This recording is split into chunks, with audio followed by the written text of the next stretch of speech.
आज सभी को मैं वंदना प्राथमिक शिक्षिका केंद्रीय विद्यालय आयुध निर्माणी मुरादनगर से आज आप सभी को स्वास्थ्य का हमारे जीवन में महत्व इस विषय पर अपने विचार लेकर प्रस्तुत हुई हूँ।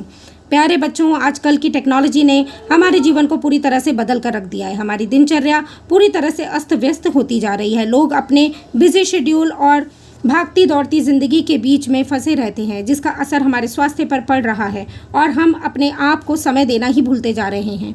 इसी बात को अच्छी तरह से समझाने के लिए मैं आपको एक कहानी सुनाती हूँ। बहुत समय पहले की बात है। किसी गांव में वीरेंद्र नाम का एक वृद्ध व्यक्ति रहता था।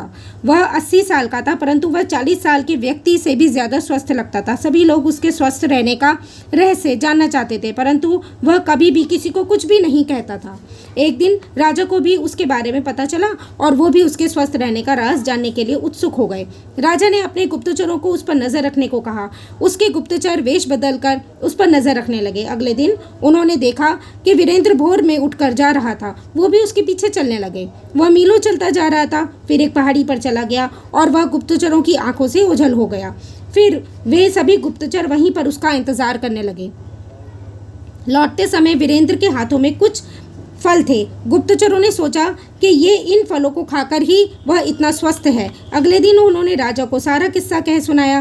राजा ने पहाड़ी पर जाकर उन फलों का पता लगाने का आदेश दिया, परंतु खोजबीन करने के बाद भी वहां कोई भी असाधारण फल दिखाई नहीं दिया। तो अंत में थक हार कर राजा ने वीरेंद्र को अपने दरबार में प्रस्तुत होने का आदेश दिया।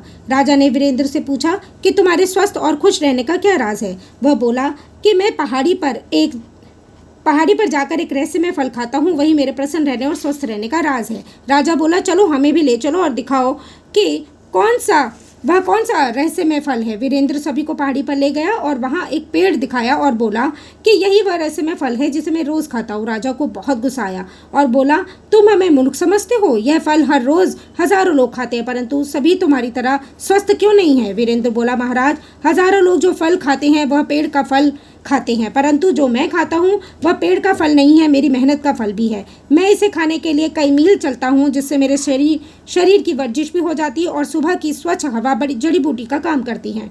बस यही मेरे स्वस्थ रहने का रहस्य है।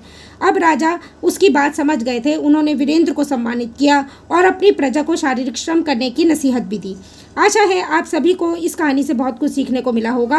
पूरा विश्व कोरोना पैंडेमिक से जूझ रहा है और सभी को अपने स्वास्थ्य का ध्यान रखने के लिए कहा जा रहा है। इसलिए हम सबके लिए यह कुछ नियम ज़रूरी हैं, जैसे कि रोज़ व्यायाम करना, संतुलित आहार लेना, अच्छी नींद लेना, नकारात्मक सोच को छोड़कर सकारात्मक रहना, स्वच्छता का पालन करना। अगर हम रोज़मर्रा की ज़िंदगी में इन नियमों का पालन करेंगे तो हम स्वस्थ शरीर, स्वस्थ मन एवं बुद्धि पा सकेंगे और एक स्वस्थ राष्ट्र का निर्माण करने में सहायक बनेंगे। धन्यवाद।